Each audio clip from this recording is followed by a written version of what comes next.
Hey, well, I'm back. Well, hello again. For those of you who are just signing in, I am Pamela Bush. I'm the founder of Wine Fair and Vanguard. And the panel that we're going to have right now is how to start a natural wine import. We have several of the top natural wine importers with us today, with lots of wisdom to impart on everyone. I first would like to introduce Erin Mitchell, who's our moderator. Erin actually started, was one of the partners in Triage. I think it was Triage Imports, which was a wine importer in Seattle that was one of the earliest natural wine importers in the Pacific Northwest, and worked with a lot of great companies that I'm sure some of you know, like Jose Pastor Selections and Louis Dressner Selections and others. So Erin's been in the wine industry since 1994 and is now wearing two hats. She is a sales representative for farm wine imports in the Bay Area. Additionally, Erin and her husband, Randy Check, also make wine called Unturned Stone Productions. And they've been making wine for, I'm going to say 6-7 years, something like that. I think maybe a little bit longer, but they're, in addition to everything she's done as an importer and working with importers, Erin is also a winemaker. So Erin, I'm going to let you take it away. Thank you everyone for being here today, and I'll see everyone at the next panel. Thank you, Pamela, and thank you for asking me to moderate. It's really an honor to be here with these four women because they are all really women that I admire and who have done some really fantastic things for promoting natural wine in the wine industry. Before I have them each introduce themselves, I want to thank our sponsor, which is Rovine Selections, which happens to be the sister company of Sylvester Rovine Selections that Erin Sylvester is the owner of. So I'm going to just start by having each of the panelists introduce themselves and talk a little bit about their company, when they started it, kind of what the focus is, if you want to talk about how many employees you have, and we'll go from there. So let's just start with Kristen. And can you tell us a little bit about Terra Firma Wine Company? Sure. Hi, Erin. Hey, everyone. So yeah, Terra Firma has been around since 2003. It was founded by my husband, Ted Talley, and then I joined in 2006, and the two of us have been running it together since that time. The way we explained it to the kids when they were growing up is that daddy sells the wine and mommy moves the money around. So I'm on the business operations side of it, and he's the wine mind. But we've been doing it together for a long time. About 16 years of which we were the Northern California distributor for a large import company based on the East Coast. They decided a couple of years ago that they wanted to come in and work the market themselves. So at that time, we did a very quick pivot and started bringing in some direct imports from Italy and from France. Almost all of them made with very little intervention, very natural wines, wonderful people. And so while it was an abrupt and kind of scary pivot, we find ourselves 2 years later, even in the middle of a pandemic, on a very happy path. So we've been on both sides of it, distributor and now importer. Thank you, Kristen. Erin, do you want to talk a little bit about Sylvester Rovine Selections? Sure.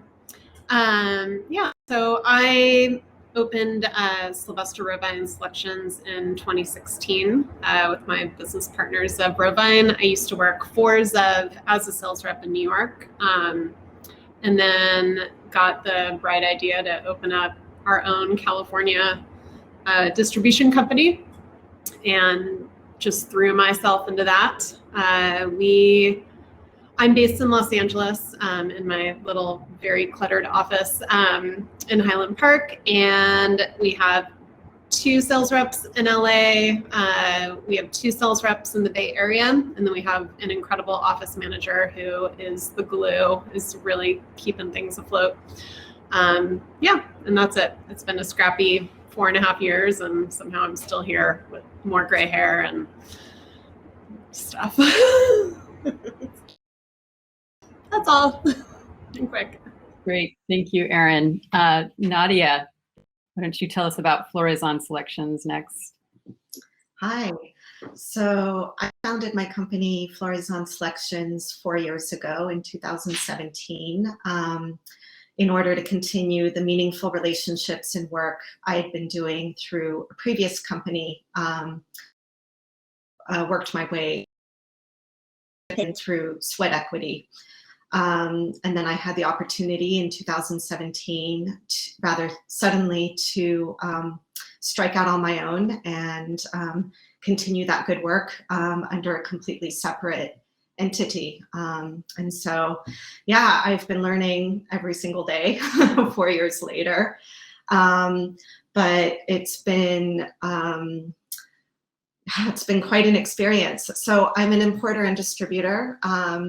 Initially focused just on California, and thanks to pandemic, I've been able to focus a little bit more time and energy into expanding into a couple other markets also, other states, and working on expanding that.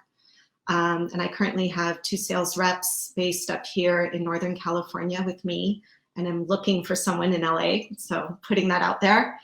And there you go. Thank you, Nadia. Alleah, can you tell us a little bit about Bliss Imports? Hello. So my name's Alleah Friedrichs, and in 2012, I had the bright idea of starting a wine import company. And I, at the time, knew nobody. I knew no chefs, no sommeliers, not one person in the industry. But I had a friend who was importing other things, and I was drinking a glass of wine trying to think of what to import because she was being successful at it. And because I was drinking wine, I decided that wine was the perfect thing. So it's been quite the, I'd explain it like there's been a billion baby steps, and a baby billion steps from 2012 to 2021, I guess ends up in an import company. Even sitting here, I feel like I still have imposter syndrome. So I'm just like, I don't belong here. But we do a little bit of everything. So I have a very small focused portfolio today of winemakers who are mostly meet the definitions of natural from what probably most of us would agree that means. And we sell to distributors around the country. I don't self-distribute anymore. I did a little bit and got my ass kicked too much. And so I thought I'm going to pick one thing and just try to be good at that. And so I sell to maybe right now, maybe around 8 to 12 distributors around the United States. In Mexico City is big and incredibly growing for us, and maybe the most interesting thing we're doing right now. A very tiny wine club that I hope to grow, but I just can't get my stuff together on proper marketing. So for now, it's just kind of word of mouth. And then I've also been lucky enough to do some custom projects for people where I've managed portfolios or get some wine in for people who would do it themselves but can't. So it's definitely been a road of just trying to figure out where you can provide value. And I'm pretty proud of where I am today, even though I feel like I still get punched in the face every day. And that's the intro. Thank you, Alleah. So how we're going to organize this panel is I asked each of the panelists to sort of take a lead on a topic in regards to starting and running an import company or distribution company. So I'm going to direct each question at one of the panelists in particular, and then everyone else will kind of follow up. So I'm actually going to start with you, Alleah. I know we just finished with you. And Alleah's question is, why start a wine distribution company? And what are some things that one should consider regarding the lifestyle, finances, balancing your work to life before you take the leap to actually starting an import company? Great. Yeah, I thought it would be nice to talk about this. It was maybe 4 or 5 years ago. I wrote this little LinkedIn article about starting a wine import company. And I'm not joking, at least 100 people have emailed me since saying, the emails come in, they almost all look identical, saying, I read your article, I am in this industry, and want to get in, or there's two stories. One story is I'm in the tech industry and I've been really successful, and now I feel like pivoting into wine would be a great idea. Or the other story is I traveled to Italy and I drank wine, and I drank a lot of wine and I didn't get the headache, and the wines are from small people, and I realized, wow, this wine should be in the United States, and I want to be a wine importer to share these small production wines with people. And I think asking why do I want to start a business, and especially a wine business, is a great question to ask. And I think it's good to check maybe two things. One is, are you trying to run away from something? Because I think a lot of people think it's like they have like this idea of what it is and they're trying to run away from something else. And this looks like this glorious path. And it totally has its glorious moments, but I would really recommend that somebody comes from like a really healthy state of mind before coming into this industry. Meaning if you're really unhappy with your tech job, then maybe try to figure out how to have a little bit more peace and happiness in your life before coming here, because here won't give you that. It's great because there's travel and there's vineyards and there's photos and there's lunches, but it's also crazy. Starting your own business, you have to make so many decisions without, way far in advance on what to buy, how much to buy. You're managing cash flow. It's such a capital intensive process. So I think that it is good to kind of make sure you're not trying to run away from something. And kind of there's a lifestyle that I certainly, when I said I thought of the idea in 2012, I was one of those people. I was working at a solar company in San Francisco, and it was fine. I liked it, but I just couldn't be in an office building any longer. And so now it was really great. The lifestyle worked for me for a while because you're traveling and you're eating and you're drinking, but there's like a lot of socializing that goes along. And at least for me, it's at a certain point, like I can't drink anymore. Like it's hard to kind of keep up with the socializing aspect of what it takes to kind of just be relevant. And being an importer, there's also like a lot of travel to domestic markets, which you like, and you meet all these people and such amazing people. And I love that. But then it's so hard to keep up with those friendships. So there's so many people. And so it's a lot. I think the hustle to be successful at getting your wine sold to distributors is a lot. At one point I realized whether I go to these markets or not, it doesn't make any difference. So I actually stopped doing that kind of travel, and sales pretty much stayed the same. But today I have a baby, and I find myself not being able to really embrace that kind of lifestyle aspect of it. So I think it's also, good to check in, like, do I think I'm going to be running a business where I, am kind of running a business from behind the computer, or am I like super excited to be like friends and out and about and kind of doing the hustle? And I think for a lot of people that's the case, and that's awesome. And I think it is really quite fun if that's kind of everything else in your life allows for that. So I think that for me, my why was I wanted to run a business, and when I thought of it, I thought it was a great idea, and I was just like very committed to making it work no matter what. And it's funny because everywhere for me at least, where I thought I was going to have success and where I thought I'd make money, like, was so difficult. But then you kind of gain a reputation, and then you kind of like find other opportunities. And then so I found the growth in my business in interesting avenues. So I think you have to be ready to realize it's crazy, and you can't just outline an outline of how to do it. You have to kind of be ready to just jump in and figure out as you go. And I think that is a really hard ask for people, because it's crazy. And I think that if you're up for a crazy thing and you want to start a business, go for it. But just know it's like, there's just no certainty in anything you do. And you just have to give a good guess and like make decisions and make it work. And it will never be clear. And I think that for a lot of people who are maybe trying to run away from something going into this, there's probably more anxiety type things actually trying to pull this off. So I feel like I'm being such a Debbie Downer, but I also want to make sure that people have really good energy going into this. My kind of belief outside wine is like, you have to have the energy of what you want before it actually happens. So if you want success and thriving, like you need to have that energy before you start all of this.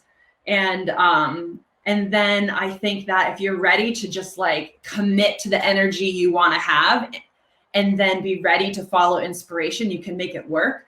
But there's nothing that you could outline in a business school business plan, write it out to figure it out. You have to just be ready to go in and like figure it out. And in the meantime, be trying to figure out how to get tens of thousands of dollars to buy wine and figure out how much. And so it's just a lot of moving pieces to put together. So I feel like I'm about to start rambling, and so I'm going to stop. And if anybody has questions further, then you can reach out. I just wanted to add to that. You're talking about there's the known unknowns, the things that you know, like, oh, I don't know how to do that, but I got to figure it out. But then you realize that there's all these unknown unknowns. And that's the most terrifying aspect of it. And that doesn't really end because you're still always figuring those things out.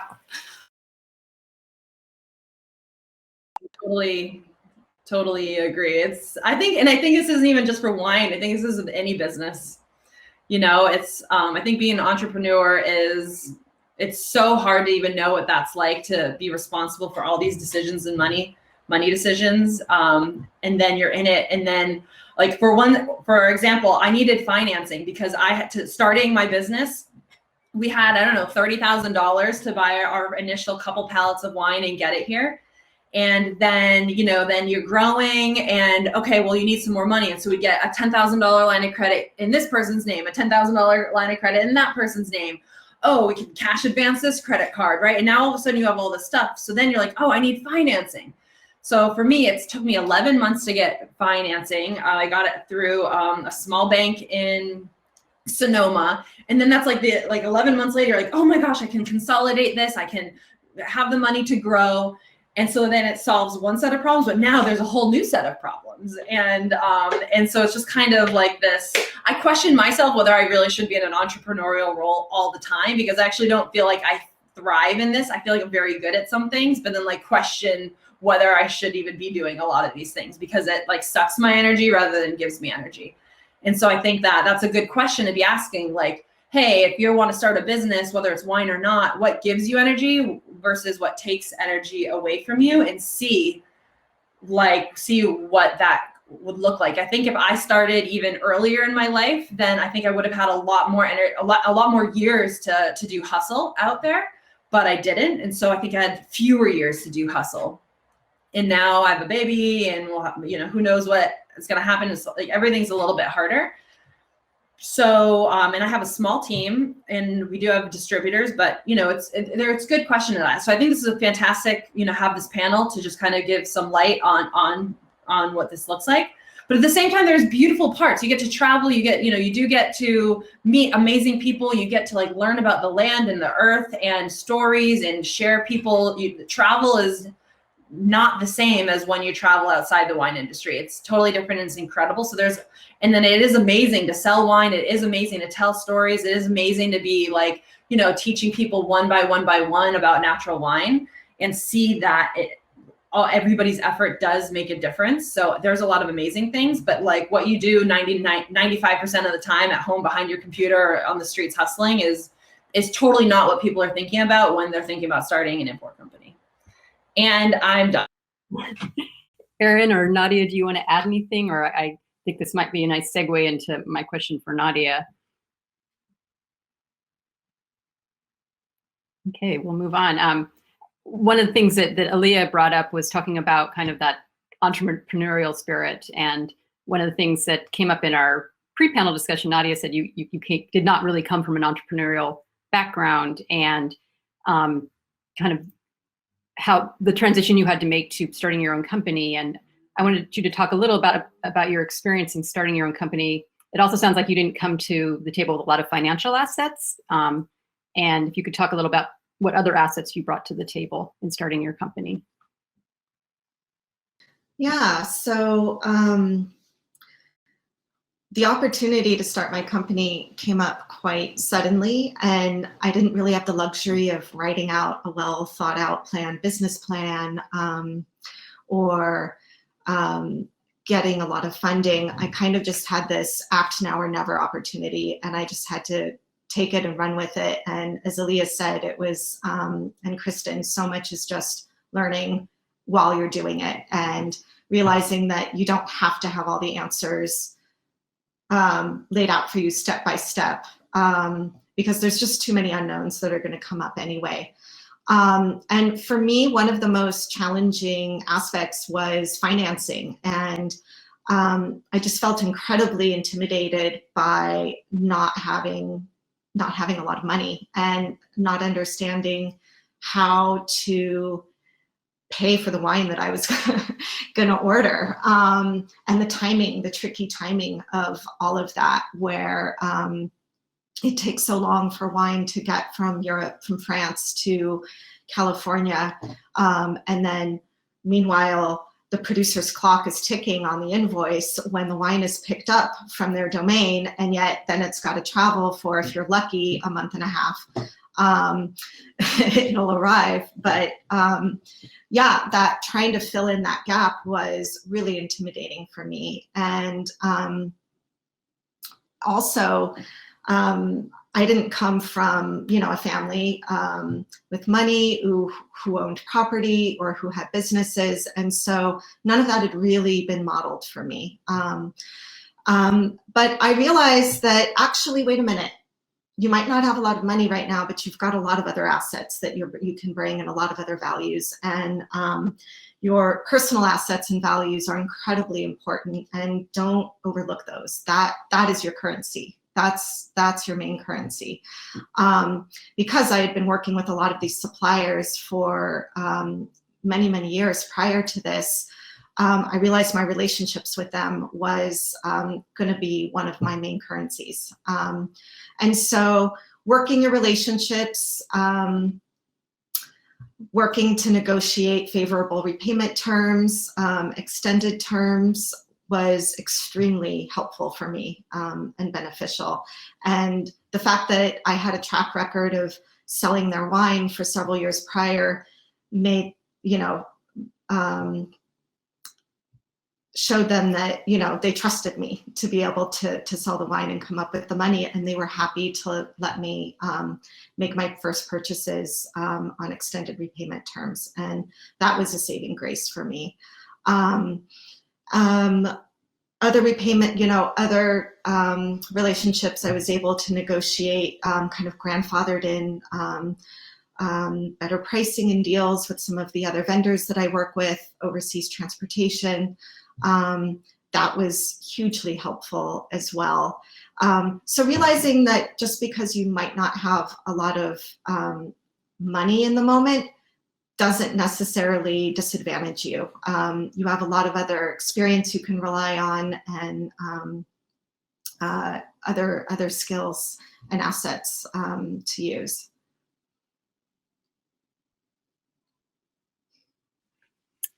Great. Does anybody want to add on to this? I think it's an interesting topic, because I think it is really daunting, to start any business without a huge business plan and a lot of financial backing. One just tip, since I was, or one thing to know, that I think it is near impossible to get any money from a bank unless you have 2 years profitability.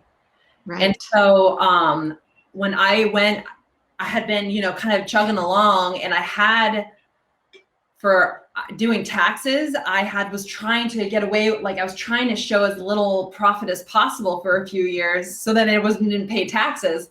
But then when I went to get the bank loans, I realized, I just totally screwed myself, because now I didn't show profitability. So I actually had an accountant who went through and realized that I had not been tracking, I had been tracking 100% of the freight and duties as a realized expense, and which you're only supposed to count what you've actually sold. So they ended up having to go back and redo my taxes for 2 years. So then I showed profitability. So then I could just, on the very basic level, qualify to even have a conversation. So I think that if you're looking to start a new business, don't think that there's a major injustice in the world if a bank won't give you money, because they don't do that for anybody. It is literally all banks, or if you're gonna have a bank loan, even SBA loan, which I had, has to have 2 years of profitability already, even if it's $10,000 profit, or even if it's something small, you have to have that. And so if you need startup money, it's not going to come from a bank. And Kristen, I know you compiled a list of sort of resources that someone who's thinking of starting an import business could maybe look to. Can you talk to that a little bit? Yeah, I did. And I think we're going to find a way to post it here so people can take a look at it. But there's a number of resources, agencies out there that will help entrepreneurs, they're small business focused, the ones that I'm talking about, that will give you one-on-one counseling, training sessions, all of them either no or low cost. One of them that we've used here locally is the Alameda County Small Business Development Center, which is part of a network of small business development centers throughout the country. And, we've been to a seminar where there was a woman that was, her business was investing in small businesses. And so she was teaching us all how to, present our business. And it wasn't somebody that would necessarily ask for 2 years of profitability like a bank would. And and they'll also train you in, how to file your sales taxes if you have to file sales taxes, or learn accounting. There's all kinds of different things, and those resources are out there to help you. And financing is a big part of it because that's such a huge challenge for any small business. So yeah, we'll find a way to get that list put up. Thank you, Kristen. I think it's an interesting question also because, and I'm actually going to address Erin here because I know you didn't really come from like a business background. I think a lot of us get into the wine industry because we're passionate about wine, and then running a business is a whole different, quandary, and it takes a whole different set of skills. You want to just talk a little bit, Erin, about your experience? Oh yeah, I mean, I don't know how I'm doing what I'm doing. I was a server in restaurants for years and years because I was a dancer, and dancing doesn't actually pay the bills, even if you're getting paid to do it. And yeah, I came into this, first of all, like I said, as a sales rep. And even that move was important because I hit this moment where I was going to be turning 40. And for some reason, I had this like idea where I didn't want to turn 40 and still be wearing an apron, which is not really relevant. It's serving as a great job. I love serving. But for me, what it represented is I just knew I couldn't be doing what I was doing for forever. And I was working at great restaurants in New York. Blue Hill was one of the last ones, was there for years. And tried first restaurant management. Oh my God, I'm the worst restaurant manager. So I talked to Zev and was curious about what it would be like to be a sales rep. And kind of on the fly, I started working for him. And yeah, I just think it's really interesting because, working on import distribution, it really, like, people who are on this side of it, it's really a lifelong job for most of us, where it's a career. It's, I feel like the people who I'm sitting on this panel with, and so many other people, that we're going to know each other our whole lives. Versus, working in a restaurant can feel very ephemeral. People come and go and in pursuit of other things. So I really love being on this side of the wine business.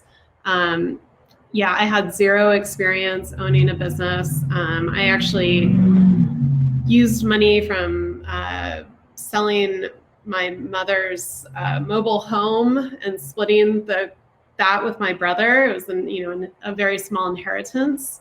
So there's ways to come into money. We're not a family who has money at all, obviously. But I just knew it wasn't enough for a down payment on a house.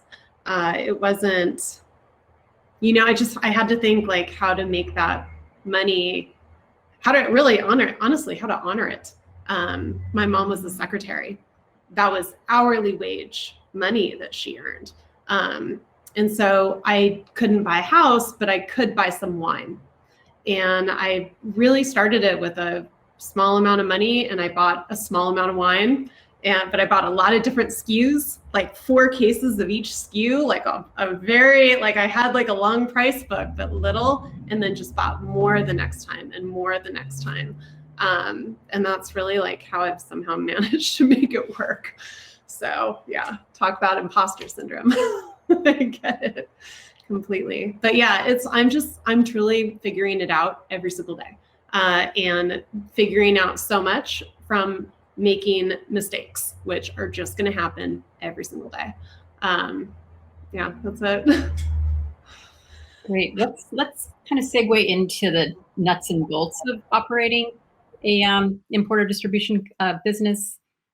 Kristen, can you address sort of the day-to-day and operational aspects, about accounting, inventory management, licensing, and just setting up a company? Sure. Well, there's some things that are important generally to setting up any kind of business. You got to choose what kind of business entity you want to be, whether it's a LLC or an S corp, or you're going to be a sole proprietor. You have to register for an employer identification number with the feds, even if you're not going to start out with employees. You probably have to get a local business license where you're operating. You have to figure out a name and register it with the state. You need to think about insurance. Liability insurance is important. If you have inventory, you want to insure that. If you have employees, you're going to need to get workers' comp, all those things that, all businesses have to do. But then the alcohol beverage business itself has a lot of complex requirements because it's bizarrely highly regulated, both at the federal and the state level, which, I think harkens back to our Puritan roots. But there's all kinds of licensing requirements that are specific to alcohol. There's reporting requirements that are specific to alcohol, taxation that's different from other businesses. At the federal level, you'll need to get a permit. If you're wholesaling, there's a wholesaler's permit. If you're going to import, so if you're a distributor, you need the wholesale permit. And if you're an importer, you need to get the federal importer permit. And if you're both, then you need to get both. And then you got to deal with your state's ABC, alcoholic beverage control. When we did that, because our office is in our home, and this is because we also, at the time, were lucky enough to get a retail permit as well as a wholesale license for a retail license for selling online, not a storefront. You could have that with your wholesale license at the time, but it meant that we had to put that big black and white sign on our garage that said, you're going to be selling alcoholic beverages on this premises. And some of our neighbors flipped out. It was kind of crazy, but anyway, we ended up getting that. But there's a lot to think about that's specific to alcohol, and it will pay off if you get a good alcoholic beverage attorney to help you through that process. It's gonna seem astronomically expensive, and it is astronomically expensive, but they can save you some pretty costly mistakes in the long run as they walk you through the things that you need to have in place to legally start a business that has to do with alcohol. So then there's the daily operations stuff. Good accounting practices are key to running any business. And we already talked about places where you can go and get training on that kind of thing for pretty reasonable amount of money. But you don't need to have a finance background. I mean, I guess I'm technically the CFO, but I have a degree in French literature. So I did not have a background in running accounting or finances before I started to do this. You need accounting software. We use QuickBooks. And then there's some disciplines that you need to really, especially if you're starting out like we all have without a big cushion of money, you got to be really careful with your money. You one of the things that I've learned as I've been doing this all along is that we could get into trouble with cash flow if I had been lazy and let the bills pile up on my desk for a little while before I entered them into the system. And then when you enter them into the system, you're like, oh, geez, I owe a lot of money right now. And is the money coming in? And then you start looking at your receivables. And I mean, cash flow is just a huge thing. And even if your business is profitable, if your cash flow is messed up, you can lose your business that way. So so being disciplined to keep track of what you owe and really be able to look at a snapshot of that at any given time, I think is super important. And then staying on top of your receivables, which can be a tricky dance. You know, these are your customers. Most of them are small businesses themselves who have their own cash flow issues that they're facing. And you want to keep a good and positive relationship with your customers. But you also need the money to come into the door so that you can turn around and pay your vendors with whom you also need to keep your good relationship. So, you know, we try to work with our customers, communicate, you know, just ask them where they're at, ask them to tell you what they can do, be flexible and work with them as much as you can. Don't allow yourself to get jerked around. And then on the vendor side, you need to be telling your vendors what is realistic. Like Nadia was saying, you know, work out terms, you know, let them know what you can actually do. And then it's super important to follow through on that. Or if you can't, for some reason, like I said, to communicate. I think that the managing your cash flow is about both the relationships, the discipline, and then also the communication. What else was I going to tell you guys about? Inventory. Inventory tracking is a huge thing. If you are, you know, if you're buying all of this product, you got to keep track of it. Most of us don't have it on site. We're hiring a warehouse to store that. And they have their system for tracking inventory. We bought the QuickBooks, we upgraded to the wholesale premier level of QuickBooks because and this may have changed, I really haven't examined it in a while, but it had an ability to track inventory down to the level of the individual bottle. And there was some advice that we got kind of way back when we were starting it in terms of managing inventory, where somebody said to us, you know, think of your inventory as stacks of $20 bills. You know, if you had stacks of $20 bills in your warehouse, you'd want to know how many came in, how many went out to your customers, how many got damaged, how many got lost.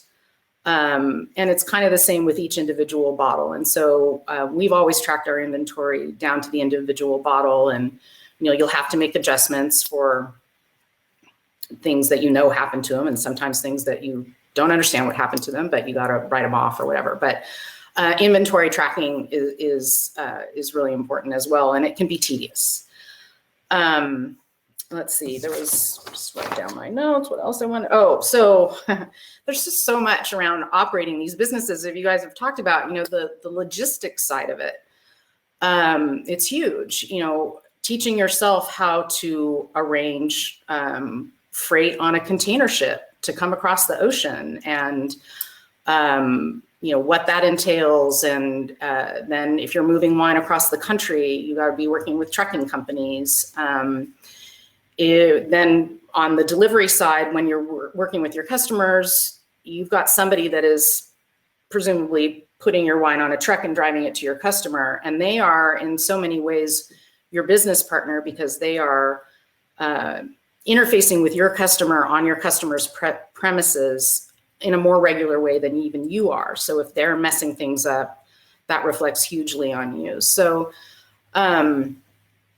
you know, we talked about the known unknowns and the unknown unknowns. You know, logistics is a huge area for those new discoveries that come along as you're teaching yourself how to run these kind of businesses.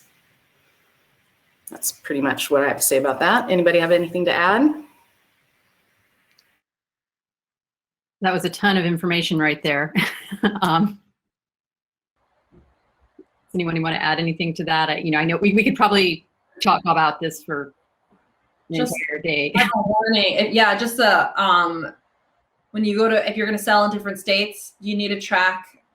And I was answering some questions, so sorry if you said this, but it gets down to how many gallons of red under 14% did you sell in this state? How many gallons of red over? How many gallons of white under? How many gallons of white over? How many gallons sparkling? And then it can get even weirder in some states. And then each state is different.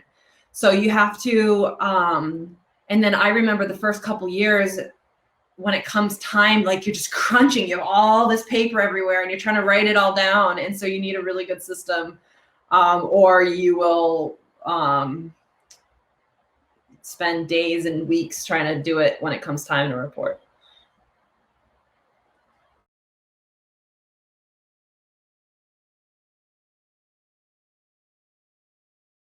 Computer just about died. I just wanted to tell a little bit about what Alleah just said here about systems. Does anybody want to talk a little bit about systems they've developed that are maybe that might be good in terms of helping other people think about a system? As regards just to tracking things. We talked a little bit about QuickBooks, but Excel spreadsheets are your friend. So yeah, teach yourself Excel if you don't already know it. It's really basic, but you can keep track of so much. You can keep track of what you've shown your customers. It's really good for costing out. When you're setting up your pricing, you want to put all of those pieces in there. The original price of the goods, what it's going to cost you to get it here, or the taxes that you're going to pay, all of those kind of things. So yeah, Excel, I think, is one of the most crucial systems that you can have. And I would also just say that there's a big difference in trying to figure out what is worth your time and energy trying to put into place systematically, and what is already out there, or are there other professionals who can help you manage certain systems, because realistically, you can't do everything no matter how much you try. And that's something I'm still so desperately trying to learn with all the different hats that I wear. But for example, with QuickBooks, yes, getting QuickBooks is essential, but the next step, for me at least, initially I tried to set up my QuickBooks on my own, and I realized that I was in over my head, and that I had no idea what all the proper accounts were when it came down time to do your taxes, and having every last cent attributed to the right account. And so hiring a bookkeeper who could help me set up my QuickBooks from the beginning, super clean, neat, and organized, and get everything labeled just as it needed to, and teach me how to do that, was key and saved me a huge amount of time. And also, for example, since I've intermittently had office help and office support, and when I've had it, it's been wonderful, but I haven't always had it, or haven't always had the right fit for the person. And so trying to figure out what's worth your time and energy, when Kristen mentioned entering all of your bills and invoices into QuickBooks, that takes a lot of time and energy to do, and keep track of everything, and figuring out what's worth your time and energy to do that. Is it worth your time and energy to do that, as opposed to going out and being in front of clients and showing wine? Or maybe having your bookkeeper step in a couple times a month and help you do that is also super, super helpful. It can be different for different people, sure, for sure. So I don't go out and sell the wine. I wouldn't be good at that. So I can be in front of the bills. I have a random tip that really helped me, which isn't inventory related, but it's tax related, which is real important. I, first of all, keep a document where every time I have to file my taxes, I say exactly what date, and I said exactly the steps that I went through to file it, because after a year, I at least forget completely how I did it last year. So I have that document, and I've just continued editing it, adding in my login information, exactly what fields I filled in. And then on top of that, on my Google Calendar, I have annual reminders of all the filing dates because I've absolutely missed them. And so it just pings me on an annual basis on exactly the time I need to do it. And it's really helped me to not get notifications that I have missed a filing. So that's like a little, and oh yeah, bookkeepers, oh my God, mine's like $60 a month to just do a sweep of my books and to reconcile it. And it is the best money I've ever spent because it just means we don't have problems at the end of the year. So great. One system that I built, well, I'm very lucky because my partner is a web developer and could build me a lot of stuff. Like my website never would have been able to afford that. And so we've actually have built a custom background system. So whenever we sell something, our warehouse spits out a report that gets uploaded into like our custom system that basically tracks all of that data, like where it went, gallons, color, like all the data we would need. And then that system exports something that gets uploaded into QuickBooks. And so then on a monthly or quarterly basis, I can like pull a report from that gives me all the data that all of the states require. And then I did everything myself for the first few years, but at least for the past maybe 3 or 4 years now, I've had hired a bookkeeper who then takes that report and does all the reporting. So I'm so thankful that I don't have to do any of that anymore. So, I'm lucky we were able to do that. I don't think you need it, but it's really important to think about it before all of a sudden you've like sent wine a bunch of places and then realize you need to report it. Great, thank you. I just realized there's another part of it that I didn't talk about that we have for our company, which is somebody that is running our order desk. And like Nadia, you said you had somebody like that for a while and have had intermittently. We have somebody right now who saves our butts every day. He's just incredibly good at keeping track of all the ins and outs and just, making sure that orders don't fall through the cracks because, you get so busy with so many different things. It's really easy to sort of miss like, oh my God, this guy needs his 3 cases for his by the glass pour and he needs it tomorrow and I missed the deadline and that kind of thing. So it is pretty nice if you have good systems or a good person in place to keep track of all of that on a day-to-day basis. So it sounds like you all have figured out how to get people to help you, which kind of brings us to our final question, which is managing and running a team. And so Erin, can you talk a little bit about what you've learned about leading a team and creating a positive environment for your employees and how that's impacted the relationship you have, not just with your team, but with your suppliers and clients? Mm-hmm.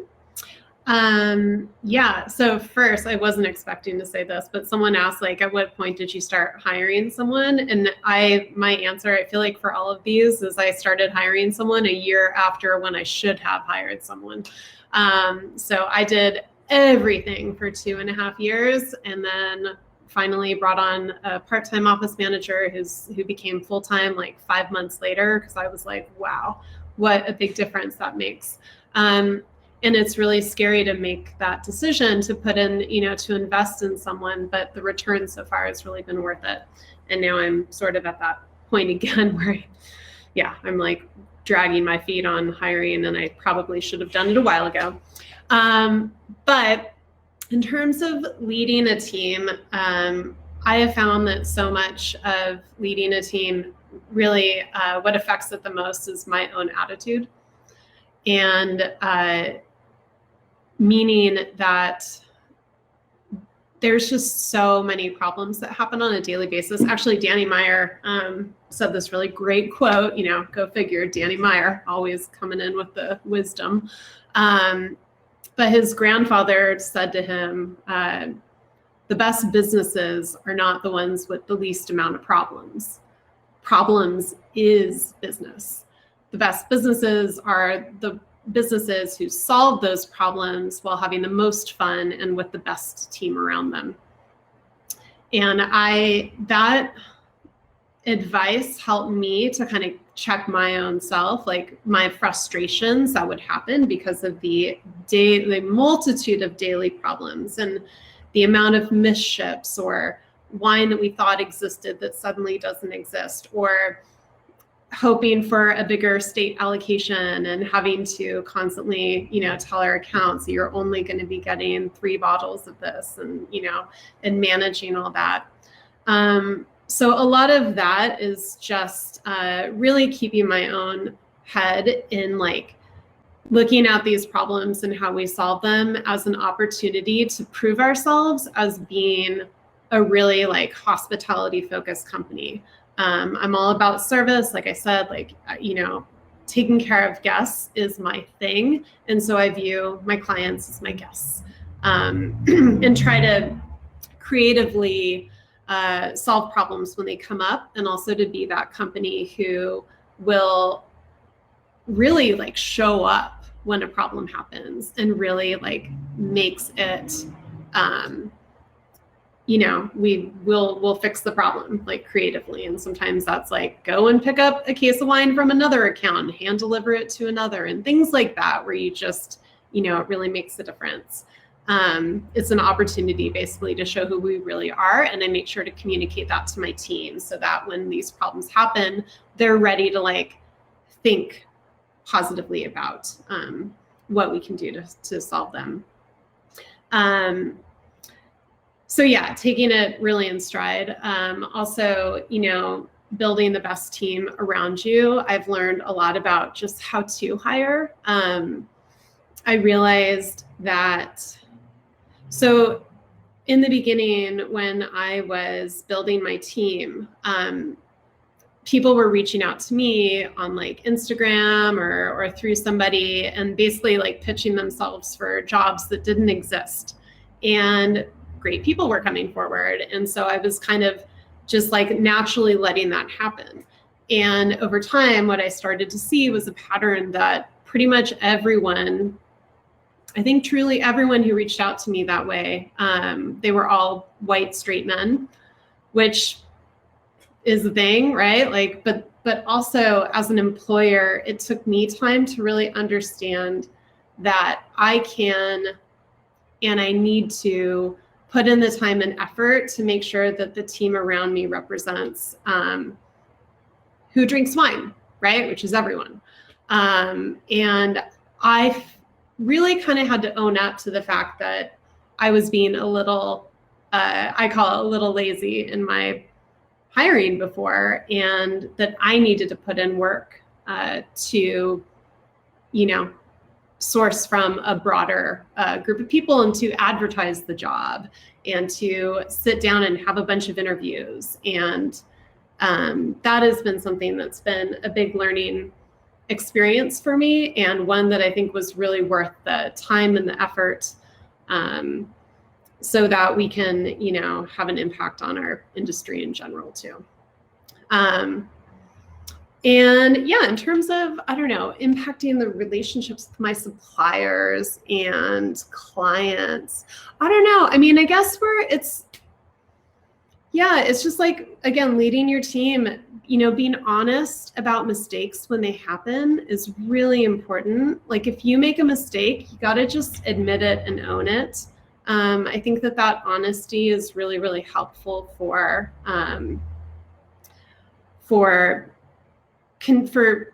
making these relationships very meaningful and having a lot of trust in them, Yeah,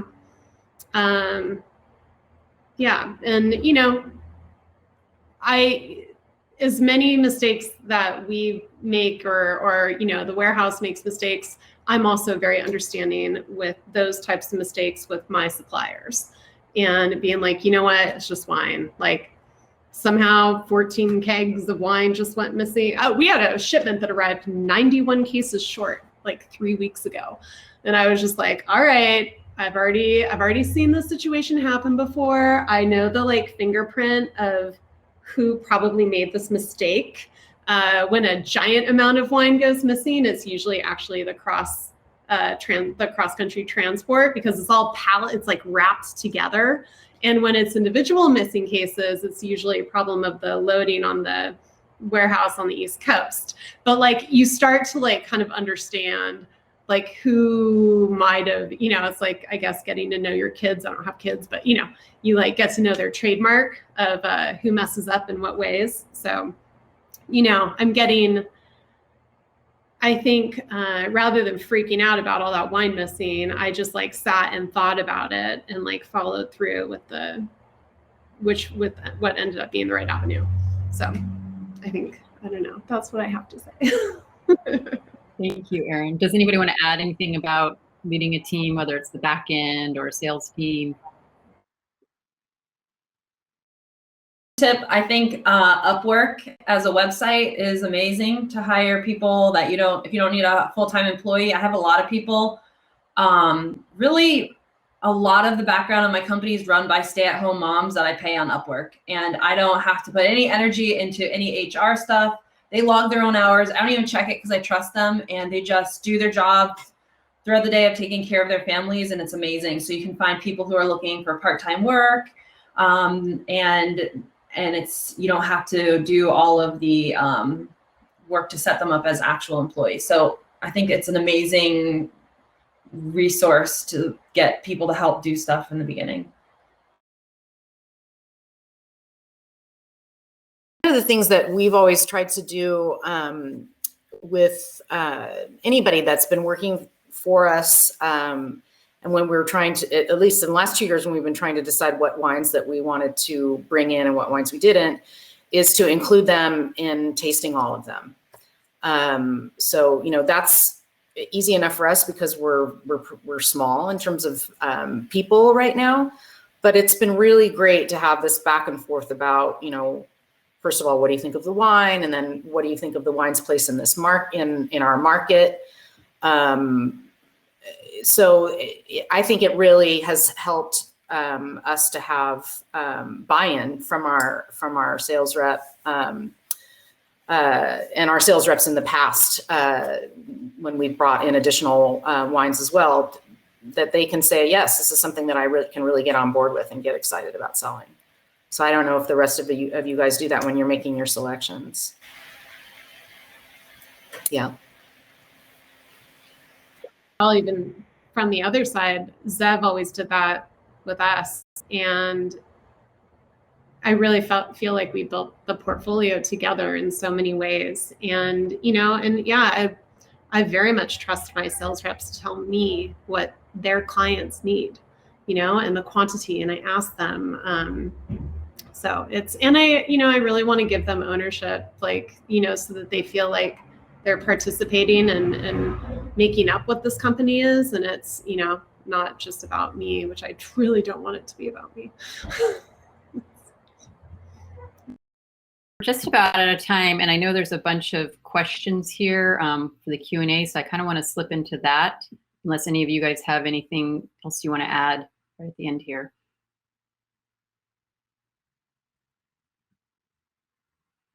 Okay, I'm switching over to the Q&A here. Someone asked about the 3-tier system. Does someone want to just quickly go over what that means?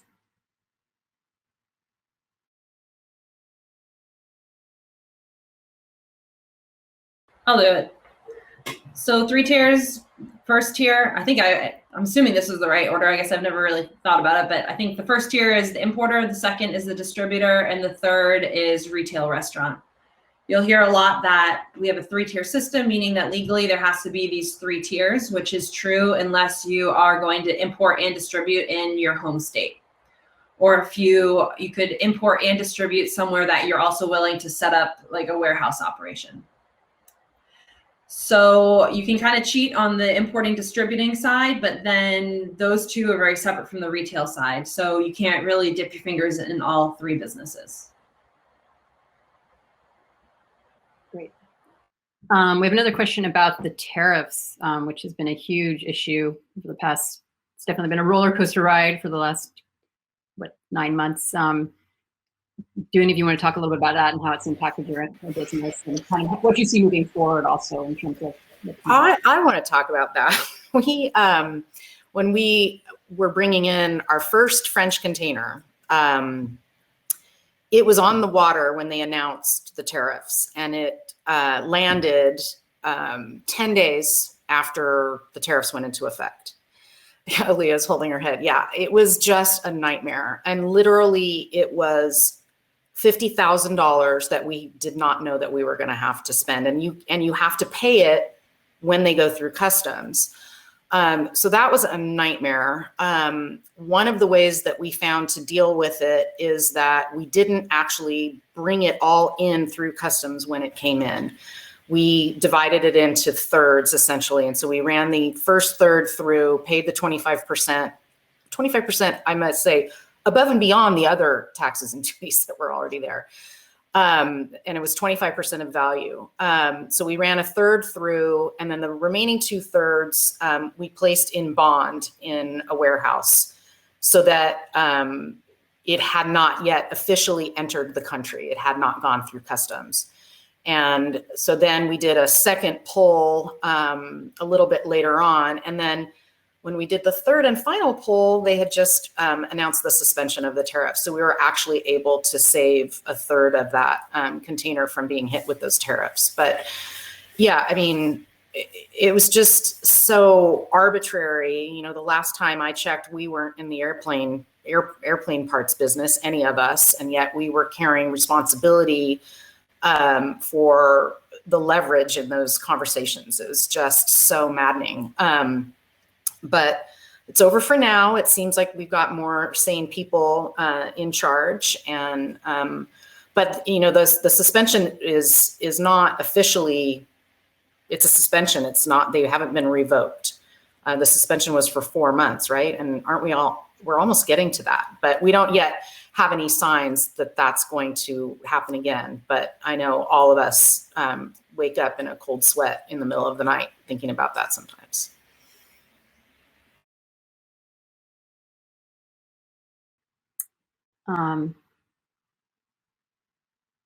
Nadia, do you want to talk a little bit about working with winemakers, relationship you have? So I know you work very closely with a lot of your winemakers and growers, and a little insight into that. Yeah, well, I think, you know, the key thing is when you connect, you know, that's one of the beautiful sides of being an importer, is being able to travel to the countries where the wines are made, visit the growers, visit the farmers, spend time with them, talk to them, learn about their philosophies, what's important to them, share meals with them, and then, you know, go back and recount those stories when you're selling the wine. But the other side is the business side of that, and putting both of those sides together, and what really makes the real full relationship, and understanding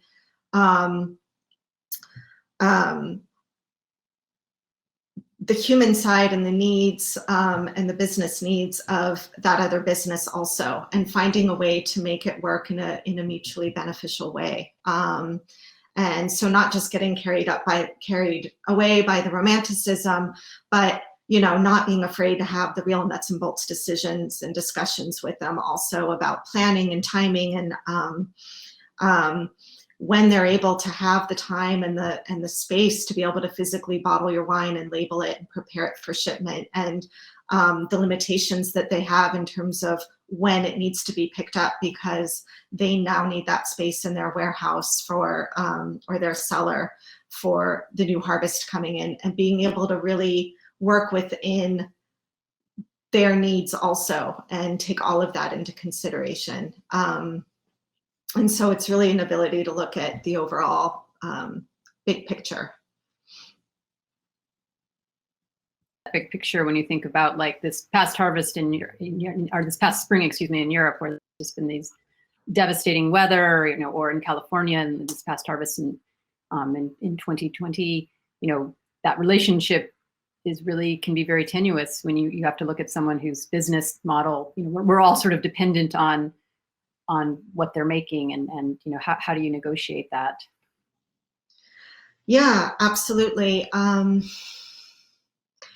I mean, you know, for example, I was in the middle of finalizing an order with a supplier that had lost 80% of their production, and they've got about 8.5 hectares total. So that's tiny, and that's unfortunately almost the norm throughout much of France this past year. And the supplier came back to me a few weeks later and said, in light of how much that we've lost this year, we're not going to be able to let you order as much as you originally wanted. We need to reallocate, and we're going to have to raise our prices as well. And that's their reality. And so it's being able to be responsive to that, take that in stride, and then in turn be reactive to that, and then in turn be able to communicate that to your customers when that wine does arrive. Yeah. Just to add into exactly that, but I really consider all of these relationships, again, something close to what I said before, but like they're long-term relationships.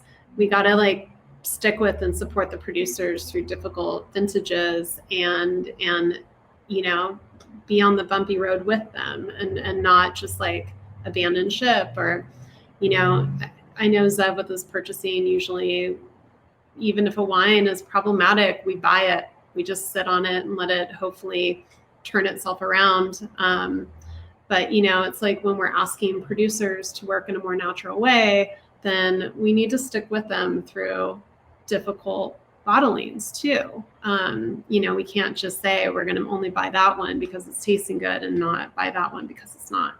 And I think these are all part of what Nadia is talking about too, with these prices may increase because of a frost. We have to just sort of all kind of continue to work with it and stay in the game and support them on the long term.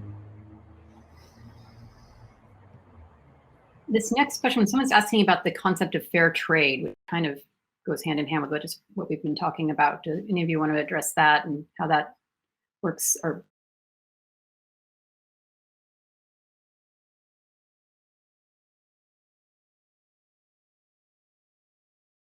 trade in terms of what exactly? Am I I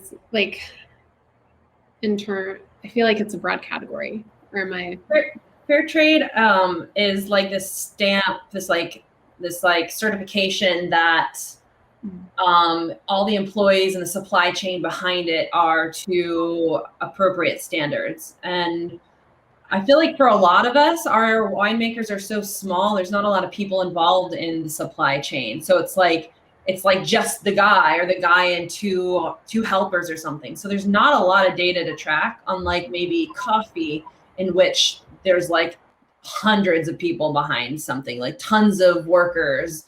So, Starbucks coffee, that would be, there's so much coffee that there's such a huge supply chain that you want to make sure people aren't getting abused in it. With probably everybody in this chat, there's us, there's the winemaker, and maybe a couple helpers. So there's not a lot of employees to track. No, we really had a big thing this year with regard to that, because we found out that one of our producers, Valentina Paslacqua, that her father was getting investigated for basically having workers there who were paid a very unfair wage. And the question got brought up whether she was also employing those workers, and she most likely was. So to that end, I have to say, we as a company, Zev hadn't visited the estate. We learned that we didn't ask all the right questions. We should have been more diligent about it. We had to take ownership over that and chose to stop working with that producer. It's brought up that we are getting better about asking a lot of questions about exactly who's involved and how far, to the pickers and to the vineyard workers, to everyone.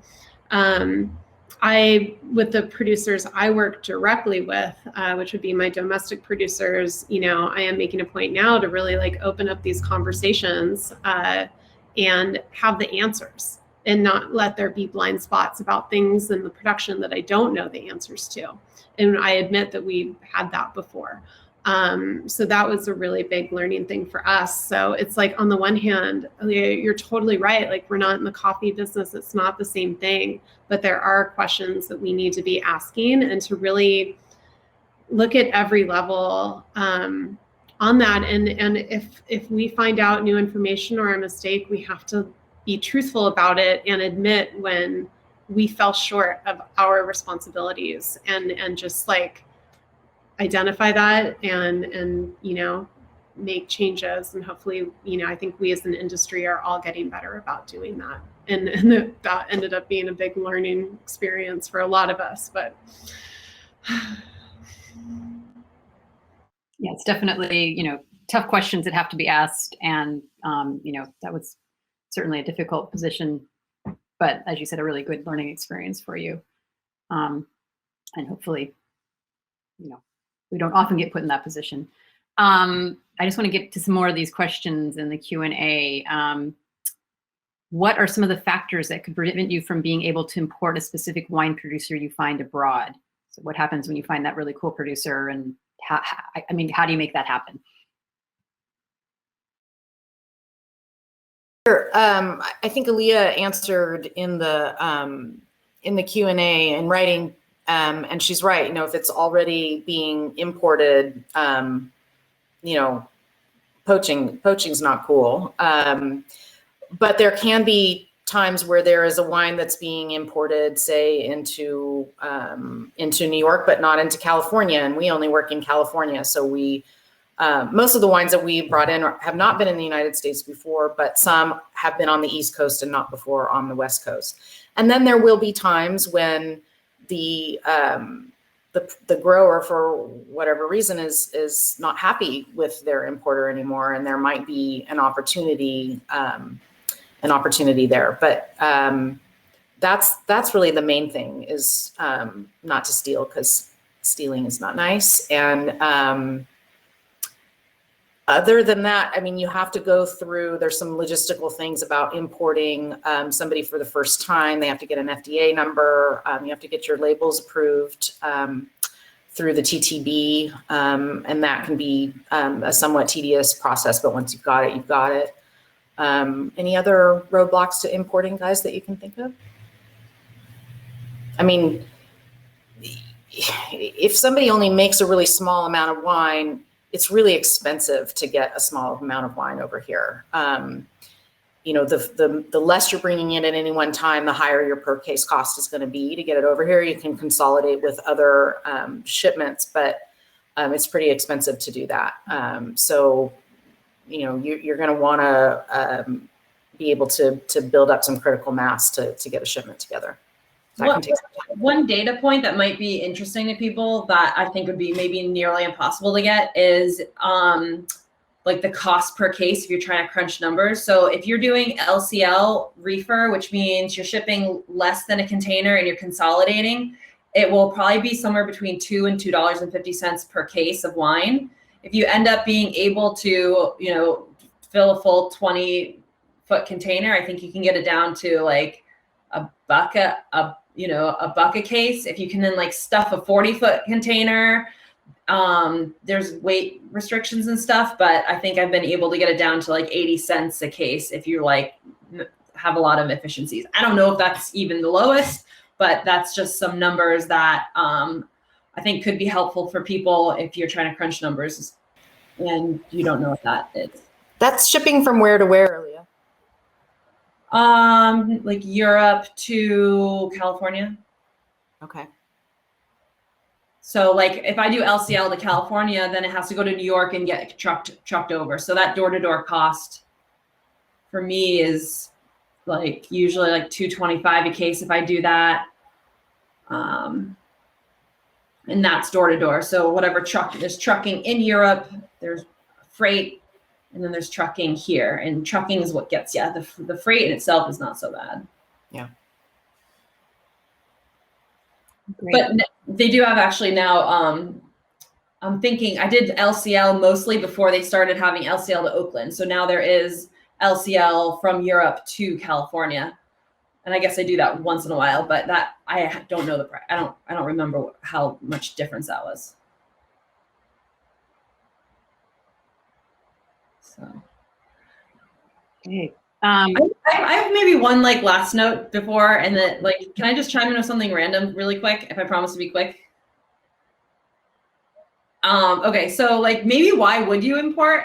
And I think like somebody would import because you really want that job. And so you should ask yourself whether you're looking at for like a business that's small, that's more like a job that is like a lifestyle job. Or are you thinking, hey, I want to like make money of wine and have a growth business? There's like lifestyle businesses where you kind of just like own the business to make a salary and have a really nice life. Or you start a business to have it grow and make beyond what your salary would be, like a profit. So you make a salary plus a profit. And it's kind of the idea of how much money do you want to make on your investment? You could invest your money into wine, you can invest in the stock market, you can invest it into a laundromat. So what are you trying to achieve? So I think like, I found it very difficult to like make money beyond a salary. And so I think that you should totally start a wine import company if you want a crazy ride, you want to eat and you want to drink and you want to have that lifestyle, and you aren't like expecting to like have a business where you make 30% profit. Does anybody want to know how to make 30% profit? Please call me later. I think, you know, we're probably for all of this. I think there's often a labor of love here. So I don't know if anybody wants to add to that. We're just about done with all of these questions. I just wanted to get to some other things in the Q&A here.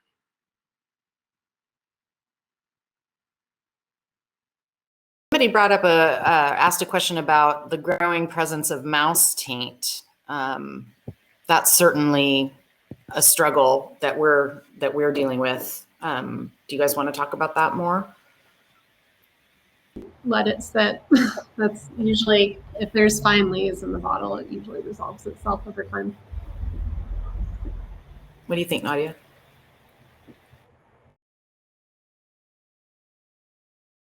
I keep clicking in the wrong place to unmute.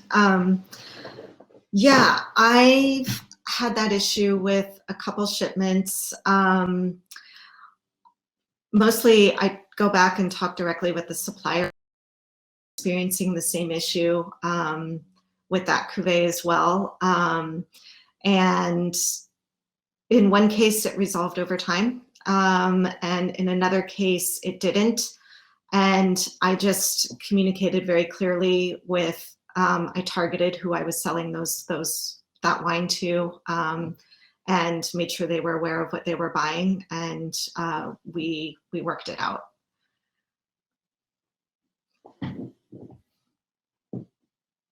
Does anyone want to add anything about mouse tanks? I know it's kind of definitely a loaded question and a bit of a hot topic because everyone has sort of a different feeling about it. I feel like something you are always chasing. It's like, oh, this bottle has it, and then this bottle doesn't have it, and then try to replicate it, and then sometimes you can, and sometimes you can't. And so I think if you're working with natural wine, you have to maybe be ready for something like that to happen, and you should, I think, really try to know the wines you're importing. And you know, if you are talking about a producer, you know, okay, so you're gonna start your import company, you're gonna go to Europe, and then you tell the winery you're starting an import company, and so you get invited and you go taste and you have lunch on the veranda. I promise you, every one of those wines tastes amazing. And you have to take your sample bottles back, and you have to try it in a shitty wine glass on a shitty couch and a shitty Airbnb, and like make sure that wine still tastes really good. And then let's say that sample tastes really good still. It's like, okay, now your relationship is just starting. I could never just show up, taste once, maybe not even taste twice, and then be ready to like send $10,000 to a winery and like put my name on this. And like, because when you take a producer on, God, like it's like family at that point, and you're like advocating and telling their entire story. So don't think it's so easy to go just show up and to a winery and find something good, because everything tastes good when you're at the winery, and you have to make sure it tastes good later and then back in the United States, and you know, stand up to all the challenges that, you know, wines have when you're tasting them. Yeah, and I think dovetailing on that, and you know, how do you pick a supplier that you want to work with? Taste those wines on multiple occasions before you decide whether to buy, if that's possible or not. I have a personal rule. The producer I'm looking at, I won't make a decision based on one experience with their wines. I try to taste them in different settings. You know, I always go to the domain also. I taste at the domain, and then so that I can see exactly where the wines are made, how, and then also try to taste them at a trade fair at least one other time at a trade fair, or also order it off the list at a wine bar, just to see if that same wine, how consistent it is in those 3 different settings. And that gives you a better sense. And ideally, if you can taste multiple vintages and get a little bit more feel under different conditions, that's the ideal. You can't always wait that long. Sometimes you can follow a grower that long, but sometimes, you know, there's a long line of other importers who are kind of knocking at their door, and you don't have that luxury. Just a couple more questions. Someone is asking about, are there ways to work with importers, like an internship or a shadowing or fellow capacity, to learn the ins and outs, the boots on the ground type of experience? Do you guys ever work with interns or some sort of mentoring program?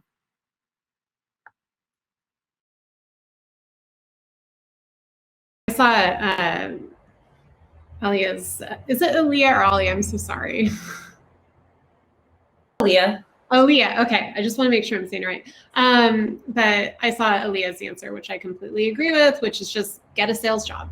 You know, just like you start, when you work as a sales rep, you're going to be, you know, if you're working for an importer who works in a collaborative way and so forth, and you're going to be traveling with them and seeing how you're observing the conversations, you are tasting the wines. Hopefully, like we said, you're putting in, you know, getting your own input in there, going to the wine fairs and basically seeing a lot of what happens. And that's really useful. I do wish personally, before starting my company, that I had like shadowed Zev to see like the office work stuff for even a day. But at the time I was working as a sales rep, and I was just so selling wine. And I just moved to California without doing that for even a day.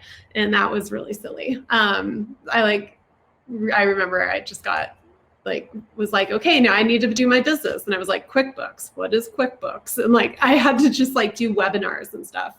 But anyone normal who would think this through would have spent a day, you know, you can like kind of observe and see what, you know, go. And also when you work as a sales rep, hopefully it's a company that has an office and you can sit in the office and go to work every day. You know, I really enjoyed doing that as a sales rep, like showing up at the office every day, even though you can work from home.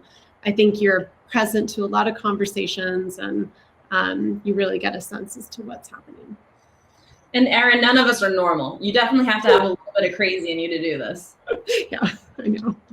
I'm so tired all the time.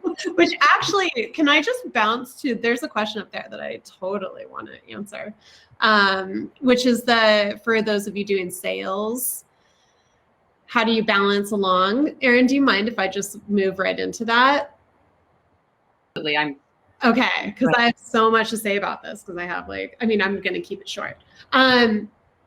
So yeah, I still manage accounts, and I have been, and it is so hard. It is insane. I don't know how I'm doing it. I need to stop. I need to give up the rest of my accounts. Zev has been telling me this for like 2 years, and I'm just a control freak, and I don't let it go away because I love my accounts, and I actively enjoy meeting with my clients, and I don't want to give that up, but I have to. Because, well, my life is just insane, right? Like so much work that I need to do because of what my email inbox turns into while also working sales is I just have 100 emails a day coming in. And then I can't do these other tasks that I need to do, which is like my price book update on a monthly basis. So then I end up doing that on Sunday morning. After the first Sunday of the month, you will find me on Sunday morning with a terrible reality television program on the TV. So I don't go on my social media. I look up, look back down. And I have to do it in a moment where my email inbox is calm because it's very intensive spreadsheet, you know, editing work. I go home, I answer emails. I like am first thing I do, look at my phone. Like it's too many things to do.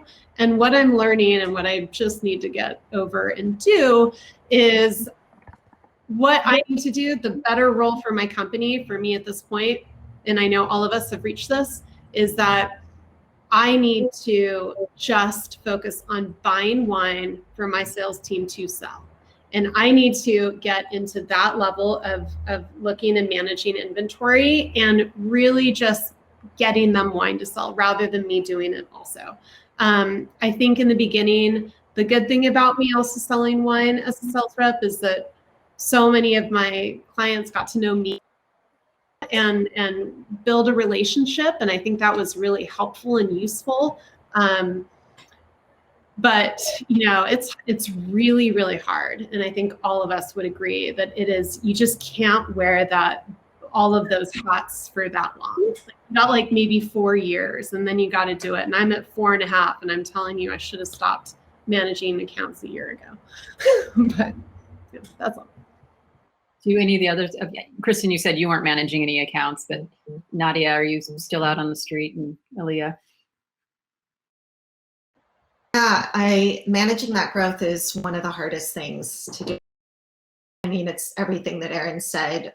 You can only do so many things at a time, and there's only so many hours at a day. And I feel like when I'm really on top of the sales side and managing my accounts really well, then I fall way behind on all my accounting and submitting all my POs and making sure that they're getting picked up on time. All the orders are getting picked up on time from the suppliers, and that I'm, building my containers correctly and staying on top of all of my payments. And conversely, when I feel like I'm just really buried down in the logistics side of things, and I've got a good flow to what's happening, and I've got all my shipments scheduled out, and I'm sure that everything's being labeled on time and picked up on time, and then my accounts they stop hearing from me for a while. And it's really hard to do both those things. But it's a real struggle, and I've gone back and forth with having more help from sales reps and not, as some have moved away or left to work elsewhere. And part of that struggle is really making sure that you are building into your margins the commission to pay your sales reps. And because that's tripped me up in the past. I realized that I haven't actually calculated in how to pay them. I'm still paying them, but now my bottom line is like, ooh, going way down. So it's a big problem for growth management. One more thing, just directly related to that. Yeah, part of the fear of me giving up on my accounts is that I did build in commission, but I don't pay myself a full commission on my sales. I pay myself significantly less than that. And so when I have a sales rep, right, it's going to take money away. But what Zev keeps telling me, and I do believe him, and I'm just so slow to take anyone else's advice, which is dumb, is that when I get rid of that, sales are going to increase overall. And the amount that I am giving away in commission is going to be returned even more, because this very dedicated salesperson will actually service my accounts better than I do, probably. So, it's just that moment. I always call it I feel like you're on the playground looking at the jump rope and trying to decide when you're going to get in it. And and you got to feel that timing, and it's hard. Well, unfortunately, we're about out of time here. This has been a great panel, and I'm sorry that we didn't get to all of the questions that came up, but thank you all for giving your time this afternoon, and it's been super informative. I don't know if anyone wants to add anything just for closing comments, but thank you for taking part. Really great moderating, Erin. Yeah, thank you so much, Erin. Yeah, thank you, Erin. Right, All the thoughtful questions. I hope I see you guys all out there. Sounds good. See ya. Thanks everyone for participating. Bye.